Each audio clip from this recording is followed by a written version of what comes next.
Hi, எல்லோருக்கும் வணக்கம். இந்த பாத்திரம் என்னன்னு உங்களுக்கு தெரியுதா? இது நீங்க யாருமே பார்த்திருக்க மாட்டீங்க. இதுதான் ரொம்ப ரொம்ப பழமையான ரயில் அடுக்குன்னு சொல்லுவாங்க. ரயிலுக்கு இதுக்கு என்ன சம்பந்தம் அப்படின்னு நீங்க யோசிக்கலாம். அந்த காலத்துல சேத்ராடம் போறதுக்கு, காசி, ராமேஸ்வரம் இதுக்கெல்லாம் போறதுக்கு சமையல் பண்றதுக்குன்னே பிரத்யேகமா தயாரிக்கப்பட்ட ஒரு பாத்திரம். இதுல என்னென்ன இருக்கு அப்படின்னு சொல்லி உங்களுக்கு காமிக்க போறேன். பார்த்தாலே உங்களுக்கே ஆச்சரியமா இருக்கும். ஃபர்ஸ்ட் ஏதாவது ஒரு காய் பண்றதுக்குள்ள 2 அகலமான பாத்திரம். அடுத்து இத சிப்பல் அப்படின்னு சொல்லுவாங்க.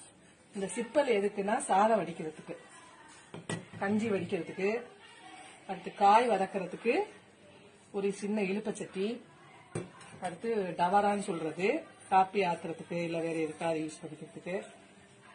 அதுக்கடுத்து சின்னதா ஒரு பாத்திரம், கடுகு இந்த மாதிரி வச்சுக்கிறதுக்கு சின்ன சின்னதா பாத்திரங்கள் சைஸ் வாரியா கொடுத்துருக்காங்க.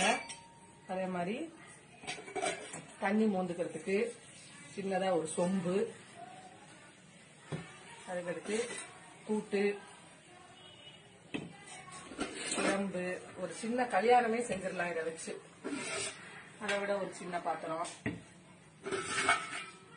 கடைசியா ரொம்ப ஆச்சரியமா இருக்கும் உங்களுக்கு, பெரிய கவலை தண்ணி மோந்து வச்சுக்கிறது.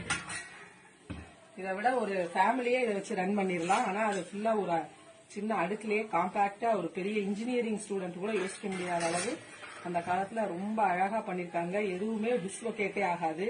நீங்க வச்சீங்கன்னா அது அழகா செட் ஆகும் எல்லாமே. திருப்பி அதை உங்களுக்கு திருப்பி வச்சு காமிக்கிறேன்.